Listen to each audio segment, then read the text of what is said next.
Pires, Distrito Federal, Brasil. O nosso bate-papo empresarial de hoje, nós vamos falar de um dos transtornos que vem se evoluindo, né, se avolumando com esta nova conceituação do jovem de inserção social. Nós vamos falar de bulimia. E para tratar desse assunto, nós trouxemos aqui a Lidiane Moraes, que é psicanalista integrativa, tem 3 anos de experiência e é formada pelo SBPI, Sociedade Brasileira de Psicanálise Integrativa. Tudo bom? Olá, tudo bem? Boa noite. Boa noite. Lidiane, você acha que o fator bulimia, embora sendo um transtorno psíquico, ele está mais associado à questão da estética corporal, ou você acha que é também um problema de inserção social?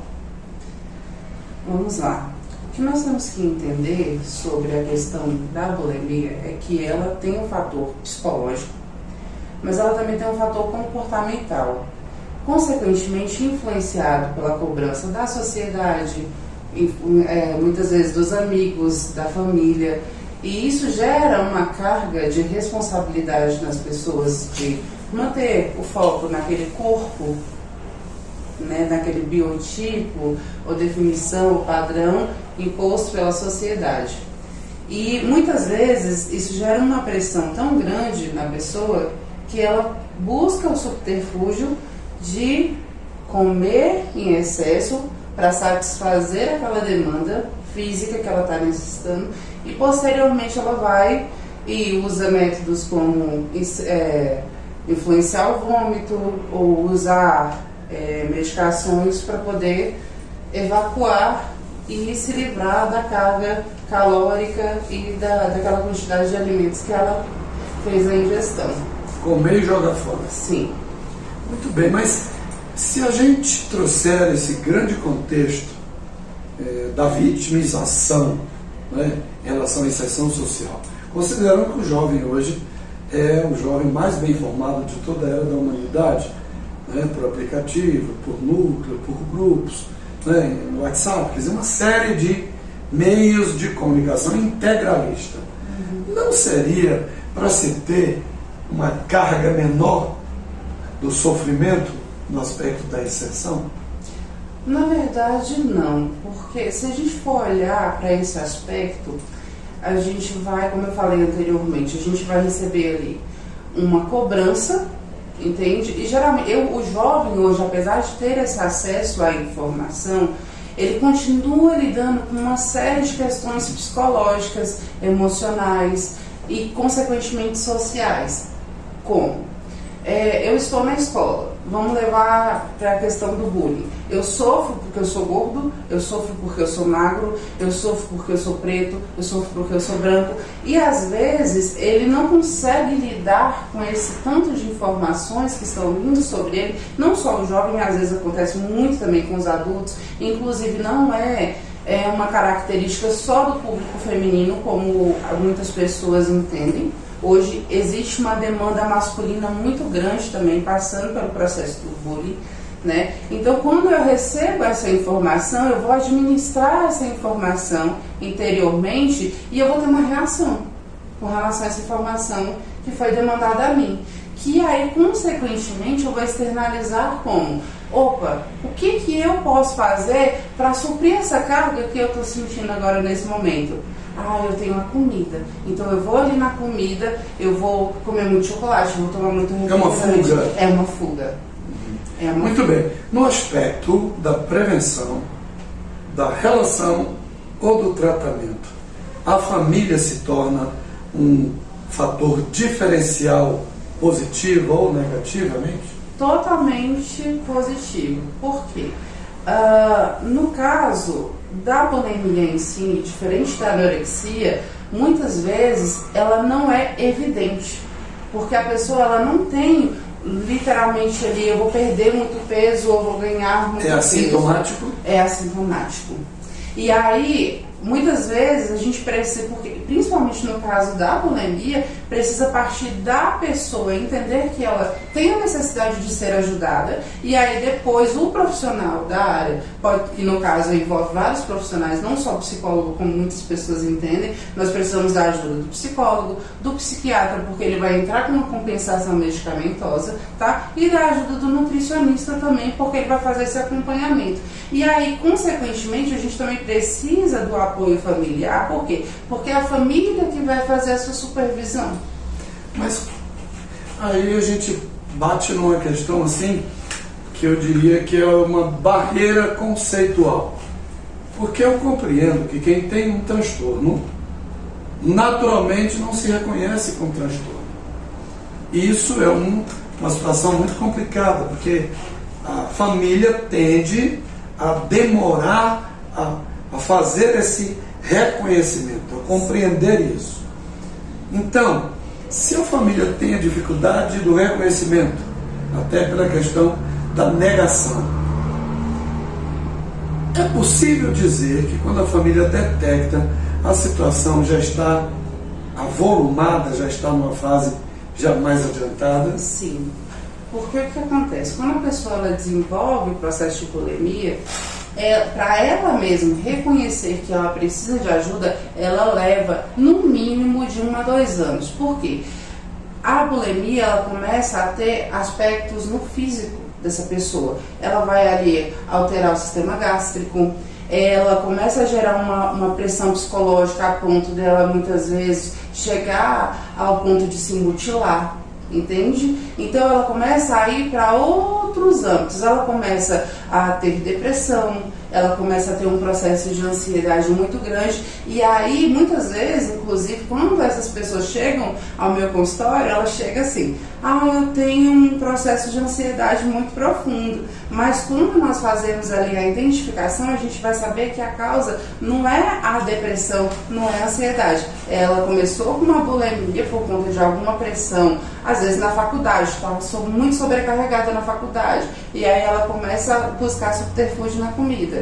Então, assim, quando essa pessoa ela já está no processo de definhar o corpo de causa e efeito, de causa e efeito mesmo, aí sim que ela vai procurar ajuda e consequentemente os profissionais vão ali buscar amparar ela dentro do contexto familiar para que ela possa ser supervisionada e ser amparada da forma adequada. Existem muitas mensurações sobre a contextualização disso no elemento se olhar no espelho.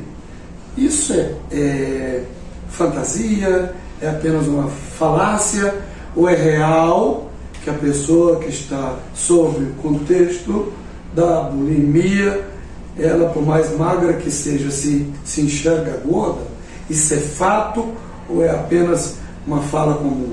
Então, na verdade, o que a gente precisa identificar é que existem quadros. Dentro da bulimia, existem quadros. Existe o quadro da pessoa que realmente ela se reconhece gorda, mesmo ela estando já num processo de adequação do corpo, ou também ela pode estar dentro de um processo de pressão, como eu falei para você. Então, às vezes, não quer dizer que só, eu preciso ter um corpo perfeito, eu tenho essa pressão sobre mim, e não, eu não me reconheço magra, porque aí a gente já vai pro lado da anorexia. Né? A bulimia não. A bulimia pode sim ser a pessoa ser bulímica e ser anoréxica, tá?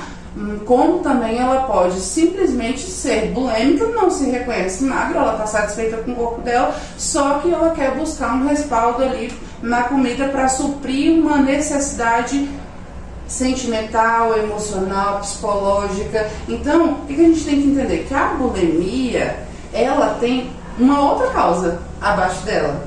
Às vezes uma ausência familiar, às vezes como é que eu posso dizer para vocês? Um bullying, tá? Então sempre a bulimia ela vai acontecer por um outro fator. Egocentrismo é um fator também? Oi? O egocentrismo também, é um fator? Sim.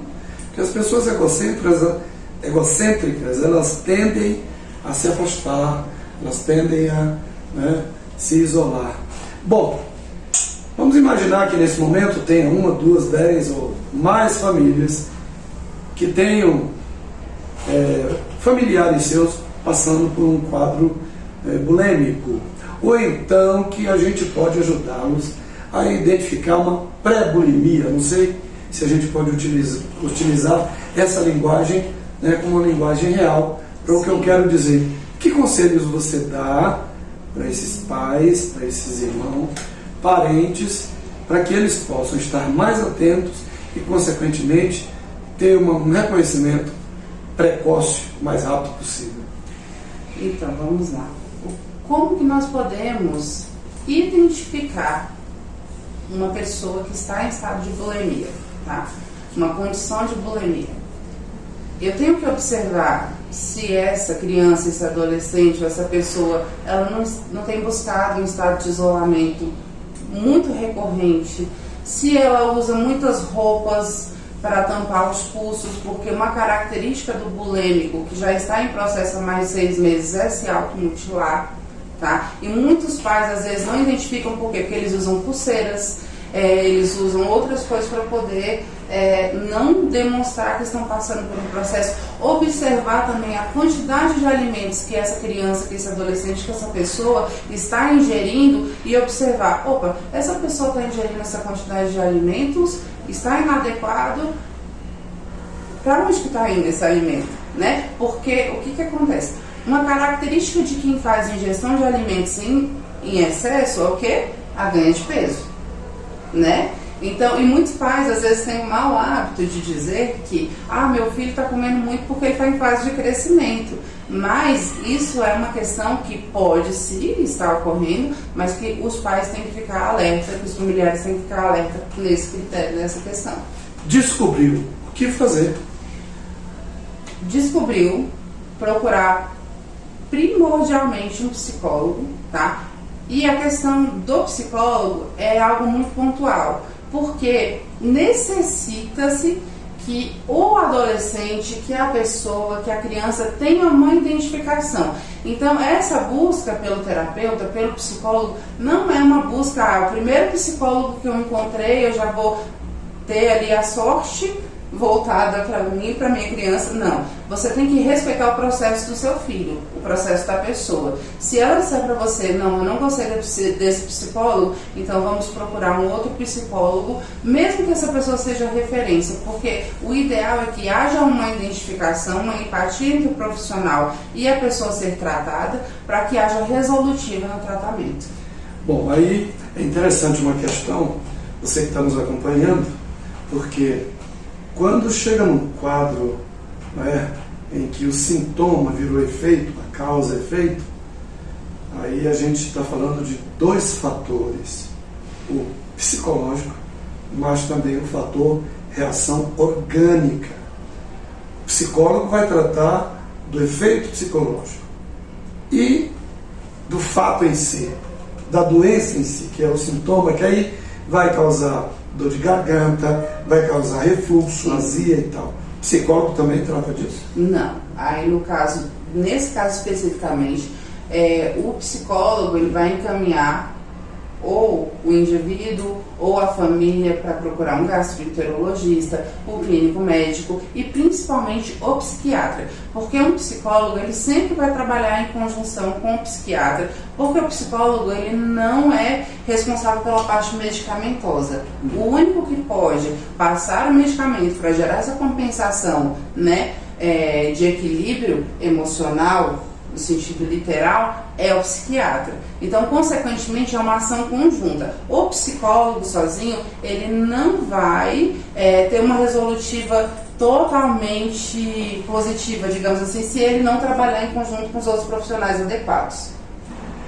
Vamos imaginar que na sua família você tenha um filho, um irmão, um parente, sei lá, um membro da sua família que seja introspectivo, que tenha oscilações de humor e que tenha baixa autoestima. Quem tem um parente com essas características deve imediatamente ficar atento? Sim, não só por questões de bulimia, mas porque isso pode gerar uma série de outras investigações possíveis como autismo, como depressão, como ansiedade. Então, assim, você observou que o seu filho está tendo uma ação introspectiva em excesso. Você tem que ficar atento, porque assim, a bulimia é um fator, mas existem muitos outros fatores, inclusive bullying, como eu já disse anteriormente, que podem fazer com que essa criança ou esse adolescente ou esse indivíduo se isole e possivelmente possa até vir a cometer suicídio por conta da falta de aceitação, por conta de uma série de fatores que podem influenciar nas questões psicológicas e emocionais dessa pessoa.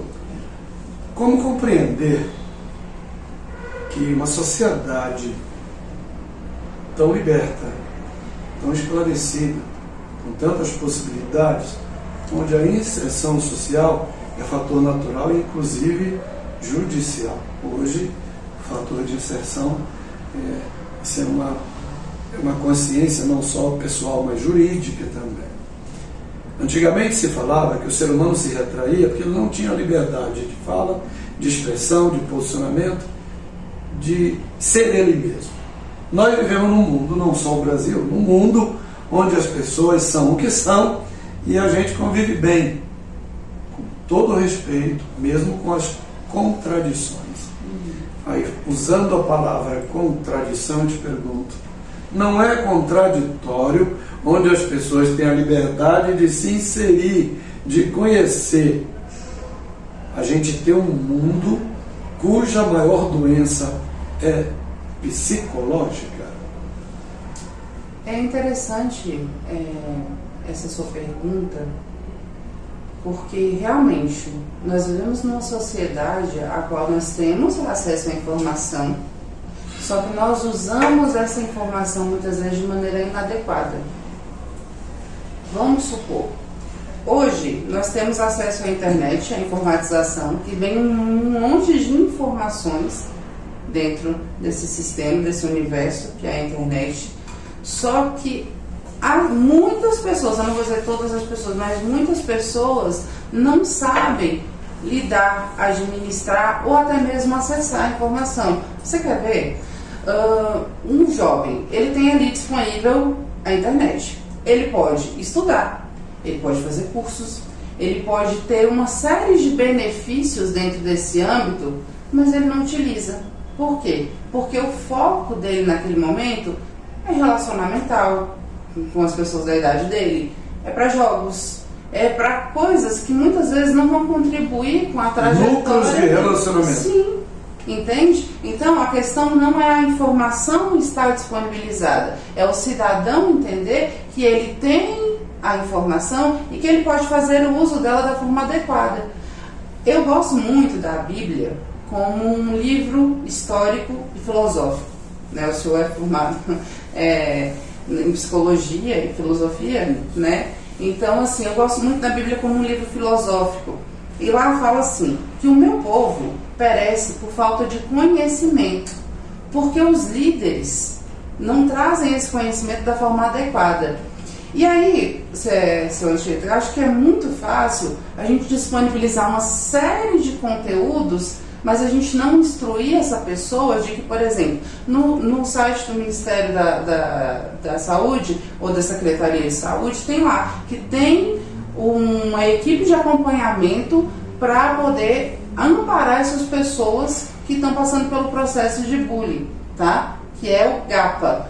E assim, então, às vezes a pessoa ela sabe que ela precisa de ajuda, mas ela não sabe a forma adequada de acessar essa ajuda. Você está colocando uma situação interessante, porque assim, eu compreendo a nossa sociedade de hoje, que a gente chama de sociedade moderna, mas voltando lá atrás na sociedade Arcade, os conceitos são praticamente matriciais. O que o ser humano procura?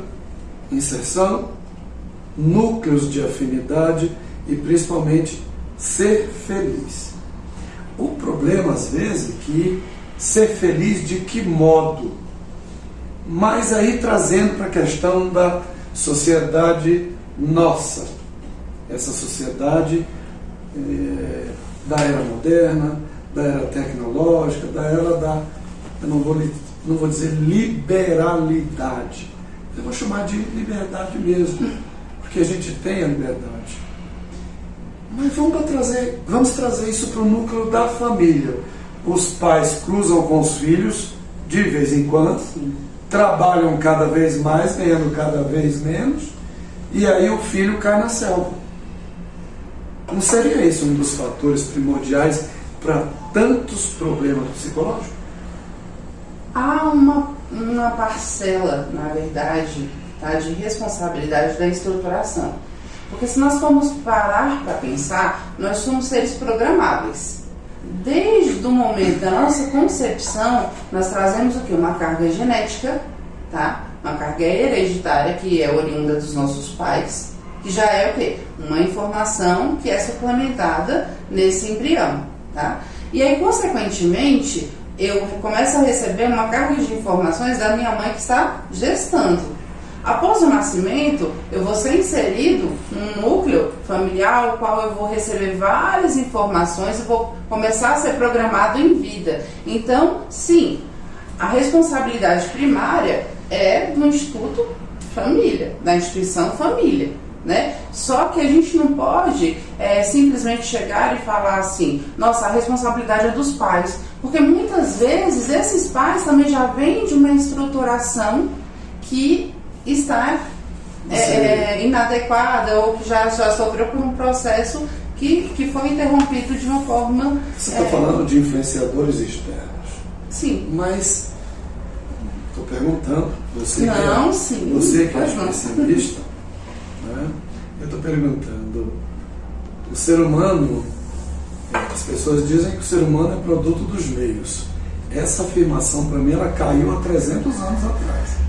Eu entendo que o ser humano é produto de si, do que ele quer, do que ele acredita, do que ele busca. Ah, eu usei droga porque alguém me influenciou. A droga não sai andando para entrar em você. Eu bebo porque o cara trouxe o copo. O copo não sai sozinho para a sua boca. Não seria um contexto unicamente de escolha o fator nuclearização? Então, como psicanalista integrativa, tratando com questões, eu sou consteladora familiar e hipnóloga, né? Eu posso dizer para você com propriedade de mais de 500 pacientes que eu tenho tratado, tá? Que a influência hereditária e genética, ela é um fator principal para que esse indivíduo ele externalize comportamentos que muitas vezes não são dele. Entende? Porque você pode até falar, ok, o meio influencia? Influencia. É uma escolha minha? É uma escolha minha, mas tem fator hereditário. Você está falando de genética? Epigenética, na verdade. Assim, não posso discordar porque você que é a especialista, mas assim, porque assim, eu sou filho de um pai alcoólatra, nunca usei bebida. O pai do meu pai também era alcoólatra, eu nunca bebi. Eu sofri influência do meio, fui músico profissional durante 16 anos. Na música eu encontrei droga, encontrei bebida e eu entrei na música com 13 anos. Eu caí na selva muito cedo. Então assim, se é um fator genético, eu estou nas exceções da genética, é isso? Pode porque eu não sofri nem influência do meio para beber. Eu não sei o que é álcool e consumo, porque alguns medicamentos precisam, né, do componente álcool, né, para autossustentação e validade. Mas eu não sofri, o meio me usei. Meu pai foi alcoólatra, não. Muito pelo contrário. Eu sempre fui um combatente do vício, não da bebida, do vício. Então eu estou numa escala pequenininha de... Vamos lá. Nós temos que entender que o fator genético influencia. Como você falou, nós temos a escolha.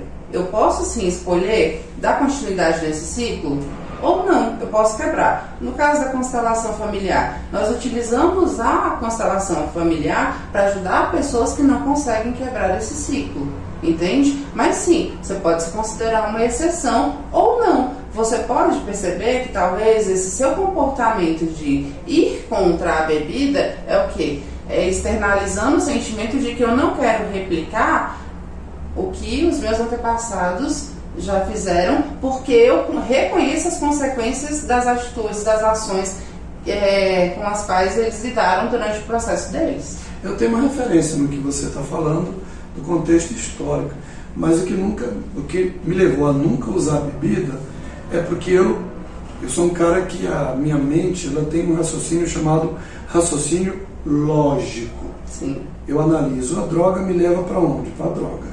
Bebida me leva para onde? Para o fracasso. Melhor não ir. Então, é um raciocínio muito mais amparado na lógica do que no fator. Mas assim, acho que o contexto que você está falando é importante, eu acho que todas essas coisas, essas informações, porque assim, a negação é o pior fator da família e do próprio ser humano. Sim. O alcoólatra, ele diz que para na hora que quiser. O cara que cheira cocaína, ele diz que para na hora que quiser. E não para. Então, que conselhos você pode dar para as famílias ou para a pessoa que está num ato pré ou numa situação pré-bulêmica? Eu estou falando isso, gente, mas não sei nem se é real a gente falar de uma pré-bulimia. Não há conceito sobre isso, não é? Não tem conceito sobre isso, não é? Mas eu estou usando apenas para dizer a você que é antes de, para ficar mais claro. Que conselho você dá para a pessoa, para a família que está acompanhando a gente? Então, eu trouxe essa abordagem sobre a questão genética porque hoje há vários estudos comprovados de que a bulimia também pode ser um fator hereditário, né? Então, por isso que eu trouxe essa abordagem da gente investigar a hereditariedade, porque muitas vezes está sendo uma externalização inconsciente, né, que é trazida através do sistema epigenético desse indivíduo, trazendo referências da hereditariedade dele, tá? Mas, levando em consideração as questões em vida, como foi dito pelo seu Anchieta aqui, nós temos que observar que o fator bulimia, ele é posterior a questões primárias, ou seja, uma construção que pode ter antecedido a questão bulêmica, que é o quê? Uma cobrança, uma pressão, uma questão psicológica, sentimental, uma ansiedade, uma depressão. Então é observar as características que sim, podem ser observadas antes do fator bulêmico estar em ação. Né? Então o conselho que eu poderia dar hoje para vocês de casa é: observem os filhos de vocês, independente do fator bulimia, em todos os âmbitos, observem o comportamento, né? E hoje nós como pais, precisamos estar presentes na vida dos nossos filhos, porque nós temos uma série de informações sendo demandadas em cima deles e eles não conseguem muitas vezes administrar essa quantidade de informações. Então nós como pais estamos aqui para poder orientar e conduzir a caminhada deles, porque eles são a nossa semente, né? E eles vão dar os frutos de acordo com a plantação que nós estamos fazendo na vida deles. Muito bem. Bulimia chega lá no seu conceito mais forte, mais drástico, ao óbito? Sim. Se não observada, ela pode ocasionar outros aspectos físicos, tá? E psicológicos e, consequentemente, sim, levar a um suicídio por questões mesmo de reações fisiológicas mesmo do organismo. Então as famílias têm que ficar bastante atentas, porque a gente às vezes pode estar convivendo com uma situação assintomática, né? E que acaba culminando com uma situação mais drástica. Mas eu queria um segundo conselho para essas famílias: esconder, evitar a realidade ou partir para dentro da situação e buscar de forma mais rápida uma solução. Qual é o melhor caminho? O primeiro caminho é observar. O segundo caminho é você abordar de uma maneira leve. Porque seja o bulêmico, seja o depressivo, seja o ansioso, a pessoa, ela não se reconhece dentro do processo de doença, de enfermidade. Então a melhor maneira é observar, posteriormente você conseguir uma empatia, uma abordagem empática dentro dessa questão com a pessoa, e a terceira é oferecer ajuda. Gerar aproximação. Sim, é fator decisivo. É fator decisivo, mas tem que ser de uma forma que você não constranja o outro, porque senão ele vai ficar ainda mais introspectivo, envergonhado e pode evadir ali do seu conceito e você perder o controle de vez. Amor, compreensão, carinho, atenção, proximidade, sorriso, afeto, são conceitos que primordiais dentro desse processo. Seja seu filho, seja um parente. Muito bem, nós falamos aqui de bulimia, claro que é um assunto, é um conteúdo que a gente demanda de tempo para poder falar de uma forma mais apropriada e mais circunstancial. Aqui a gente está fazendo de forma muito resumida, por isso que as perguntas que eu fiz são perguntas de bate-pronto, né? Porque é um programa muito curto, mas espero para vocês que nos acompanham a gente ter conseguido aí, pelo menos, atenuar algumas dúvidas. Eu quero te agradecer, Lidiane. Muito obrigado. Lidiane Moraes, que é psicanalista. Uma hora nós vamos falar de hipnose, né? Perfeito. Ela também atua com hipnose. Então, muito obrigado. Foram muito esclarecedores, né, seus posicionamentos, sua fala. E você aí que ainda não é inscrito, inscreva-se já. E se já é inscrito, deixe o seu like, ative o sino das notificações e, acima disso, deixe o seu comentário. O nosso programa termina por aqui. Meu nome é Professor Anchieta e é o que a gente tinha para hoje. Até a próxima. Tchau, tchau.